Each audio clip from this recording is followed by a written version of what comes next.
सबसे पहले तो मैं आपसे यही जानना चाहता हूँ कि जो रिपोर्ट हम लोग कह रहे हैं कि आपने ये अध्ययन किया, ये कितना लंबा अध्ययन आपने जोशीमठ उसके आसपास के इलाकों का किया है? क्योंकि वो धौलीगंगा और अलकनंदा के इलाकों का आपने अध्ययन किया है, ये पता चला है। तो थोड़ा-सा उसके बारे में बताएँ कि वहाँ क्या क्या स्टडी हुई है? जी, नमस्कार। एक्चुअली ये अध्ययन तो अभी किसी और कॉन्टेक्स्ट में किया गया था, लेकिन इससे पहले भी हमने उस एरिया जी। में काम किया है और लैंडस्लाइड से रिलेटेड प्रोजेक्ट्स भी किए हैं। तो हुँ, उस बेसिस पे और पहले की मेरी अंडरस्टैंडिंग के बेसिस पे जो चीज़ें उभर के आती हैं, वो तो हुँ, एक तो ये है कि सबसे पहली बात कि ये जो सारा का सारा एरिया है, वो एक पुराना लैंडस्लाइड ज़ोन है और यहाँ पे फ्रीक्वेंटली लैंडस्लाइड आती रही हैं। तो ये कोई हुँ, नई बात लैंडस्लाइड आना कोई यहाँ के लिए कोई नई बात नहीं है। और उसके सो बेसिकली क्या है कि ये सारा का सारा जो ज़ोन है जोशीमठ से लेकर के कर्णप्रयाग और उसके नीचे तक सारा का सारा लैंडस्लाइड के ज़ोन में आता है और लैंडस्लाइड के मलबे पे बना हुआ है। तो अब इससे जी, इसकी वजह से कई सारी प्रॉब्लम्स आती हैं।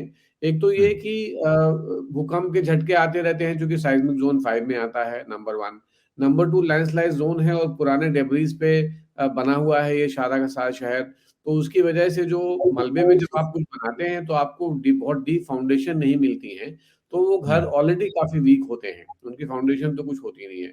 और जो तीसरी जो बहुत अहम बात है, जो अभी तक बहुत सारे लोगों ने कवर नहीं किया है, वो ये है कि जब आप इस तरह से अनप्लान कंस्ट्रक्शन करते हैं, तो जो सबसे बड़ी प्रॉब्लम आती है कि जो अंदर का जो वाटर है, वाटर का जो निकास है, जो ड्रेनेज होता है, वो बंद हो जाता है बहुत बुरी तरह।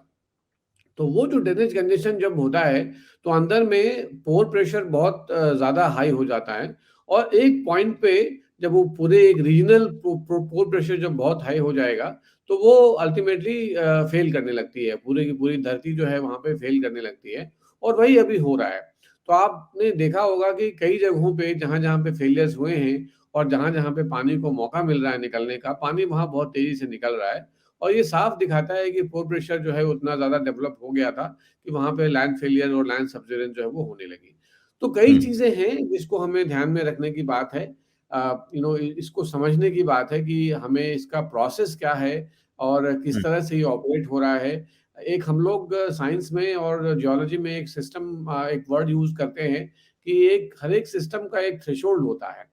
तो हुँ, एक न किसी पॉइंट पे जब वो स्ट्रेस या पोर प्रेशर जिसको भी आप जो भी आप कह लीजिए, वो एक पॉइंट से जब ज़्यादा हो जाएगा तो थ्रेशोल्ड क्रॉसिंग होती है और जब हुँ, थ्रेशोल्ड क्रॉसिंग होती है तो बड़े-बड़े इवेंट्स होते हैं and this is one of hmm, those events जो आप देख रहे हैं कि फेलियर की वजह से अब वो मलबा ऑलरेडी लूज़ मटीरियल है, पोर प्रेशर बढ़ गया तो वो धीरे-धीरे खिसक रहा है और धीरे-धीरे आपको सारे क्रैक्स दिख रहे हैं, सारी जगह डैमेजेस हो रहे हैं एंड सो ऑन। तो ये प्रोसेस को समझना बहुत ज़रूरी है।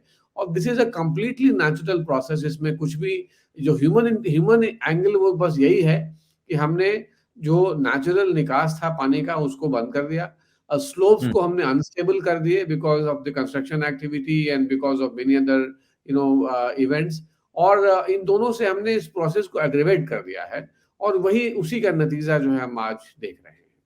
जी, जो मैं इसको थोड़ा आसान ज़ुबान में अगर कहूँ आप मुझे दुरुस्त कीजिएगा अगर मैं गलत कहूँ, कि जैसे मान लीजिए पानी की पाइपलाइन होती है हमारे घरों की दीवारों के अंदर, उनमें से उन पाइपलाइन में किसी एक पाइप को आप डैमेज कर दें इस तरह से कि वो फट जाए और उसको बाहर निकलने का रास्ता ना मिले, तो वो पानी दीवारों के भीतर जमा होता है और कहीं एक जगह मौका पाके फटता है एकदम से, तो दीवार में छेद हुआ जैसा या शहरों में अक्सर आप देखते हैं कि सड़क के नीचे या तो सड़क धँस गई या अचानक पानी फूटता हुआ दिखाई पड़ता है। ये वैसी परिस्थिति है कि जो प्राकृतिक पाइपलाइनें अंदर बिछी हुई हैं, वो डिस्टर्ब हो जाती हैं आप ये बता रहे हैं, जिसका ये नतीजा सामने दिखाई पड़ रहा है। जी। तो जो आपने कहा कि इसको डिस्टर्ब कर देते हैं एक्टिविटी को, वो क्या चीज़ है?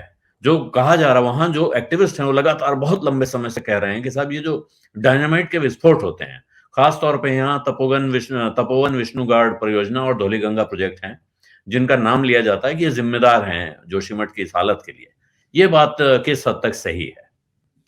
देखिए, ये तो कहने की बात है। ये इस तरह के जब प्रोजेक्ट्स होते हैं और जब किए जाते हैं, तो बहुत सारी एहतियातें बरती जाती हैं और एनटीपीसी के प्रोजेक्ट्स में बहुत अच्छी तरह वाकिफ हूँ। तपोवन प्रोजेक्ट जो वहाँ पे चल रहा है, हम लोग उस एरिया के ही का ही सर्वे कर रहे थे।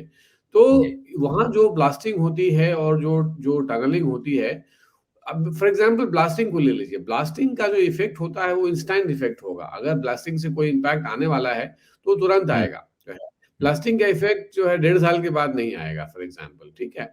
जब टनलिंग होती है तो टनलिंग जब की जाती है तो हुँ, टनलिंग के अंदर पूरी बहुत अच्छे तरीके से पूरी इनर लेयर दी जाती है और हुँ, पानी के निकास का बहुत पुख्ता इंतजाम किया जाता है।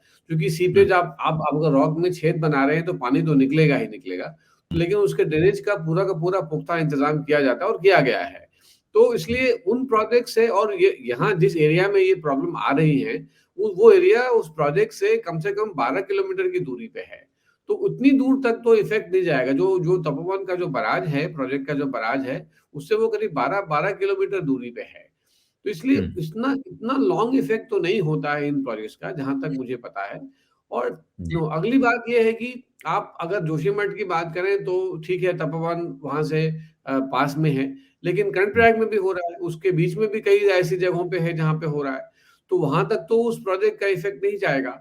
तो ये तो इन जो प्रो जो आप मैं माफ़ कीजिएगा आपको बीच में रोक रहा हूँ, लेकिन जो जो बात आप कह रहे हैं, कर्णप्रयाग का नाम बार-बार इसलिए भी आ रहा है, अब अभी ताज़ा आ रहा है कि वहाँ भी क्रैक्स दिखाई पड़ रहे हैं और आपने जब सर्वे किए हैं, क्या उसमें वो क्रैक्स आपको और जगहों पे जोशीमठ के अलावा दिखते हैं? और एक जो ऋषिकेश कर्णप्रयाग रेल लाइन का प्रोजेक्ट चल रहा है, जिसमें 30 से ज़्यादा सुरंग खुदनी है, क्या वो भी एक कारण हो सकती है? बहुत अब इस वक़्त एक्टिविस्ट सबसे ज़्यादा उस प्रोजेक्ट को निशाने पे ले रहे हैं। देखिए, again again coming back to this कि ये सारे प्रोजेक्ट्स जो होते हैं, इस तरह के लार्ज स्केल जो प्रोजेक्ट्स होते हैं, वो उन सारे प्रोजेक्ट्स में इस तरह की संभावनाएँ तो होती ही हैं हमेशा, हुँ, लेकिन इन सारी संभावनाओं का पुख्ता इंतज़ाम किया जाता है, प्रिकॉशनरी मेजर्स लिए जाते हैं। एक्सीडेंट हुँ, होना अलग बात है, लेकिन हुँ, ये कहना कि इन प्रोजेक्ट्स में वो सारे प्रिकॉशंस नहीं लिए जाते, ये बहुत, क्योंकि ऐसा तो है ही नहीं कि हमारे देश में ये पहली बार हो रहा है। हुँ, बहुत सारे ऐसे देश हैं दुनिया में जहाँ पे ऐसे-ऐसे पहाड़ों में रेल लाइन्स बनी हैं या सुरंगें बनी हैं और वो अब आज से नहीं 50 सालों से काम कर रही हैं, सेफ हैं और लोग उसमें ट्रैवल करते हैं। तो ऐसा नहीं है, लेकिन ये होता है कि कहीं कहीं न कहीं अगर अनप्लान्ड वे से हो रहा है, अगर प्रॉपर इन्वेस्टिगेशन नहीं हुआ है उस प्रोजेक्ट्स का, प्रॉपर इम्पैक्ट एनवायरमेंटल असेसमेंट नहीं हुआ तो प्रॉब्लम आती है, लेकिन ऐसा जनरली होता नहीं है। तो इसलिए, और अगर होगा भी तो तुरंत होगा। आप अगर ब्लास्टिंग कर रहे हैं और अगर ब्लास्टिंग के तुरंत बाद अगर कहीं पे लैंडस्लाइड हो रही है तो वो बात समझ में आती है। ब्लास्टिंग के 2 साल के बाद अगर कहीं लैंडस्लाइड हो रही है तो उसकी वो वजह नहीं हो सकती। तो ये बड़ा साइंटिफिकली आपको समझना पड़ेगा। लेकिन हाँ, लॉन्ग टर्म में जो पोर वाटर प्रेशर डेवलपमेंट का जो इश्यू है, वो एक मेजर इश्यू है। वो इंटरनल ड्रेनेज सिस्टम अगर किसी वजह से डिस्टर्ब होता है, तो इसी वजह से इन इन सारे प्रोजेक्ट्स में एक सिस्टम बनाया जाता है और वो सिस्टम होता है मॉनिटरिंग का। तो हुँ, ग्राउंड वाटर को मॉनिटर करना एक बहुत इंपॉर्टेंट कंपोनेंट होता है सारे प्रोजेक्ट्स का, और वो सारी जगहों पे पीज़ोमीटर्स लगाते हैं, ग्राउंड वाटर का प्रेशर मेजर करते हैं, लेवल मेजर करते हैं, वो सारे इंतज़ाम किए जाते हैं और जहाँ भी कोई एनोमली दिखती है, तुरंत उसको फिर रेक्टिफाई किया जाता है। तो ये एक एक प्रॉपर प्रोटोकॉल है हर एक प्रोजेक्ट्स का, और हमारे ख़्याल है कि एनटीपीसी या रेलवेज़ कोई छोटी-मोटी प्राइवेट कंपनी तो है नहीं, ये बहुत बड़ी एस्टेब्लिशमेंट्स हैं और I am sure they have a lot of competence and lot of expertise available, that वो उसका सारा का सारा इंतजाम करते हैं। इसके बाद भी अगर छोटी-मोटी घटनाएँ अगर होती हैं आस-पास में, तो फिर उसकी वो एक अलग अलग इश्यू है। लेकिन इस तरह के लार्ज प्रोजेक्ट्स में ऐसे कोई बहुत ज़्यादा एकदम से इस तरह की घटना नहीं होगी, होगा तो तुरंत होगा।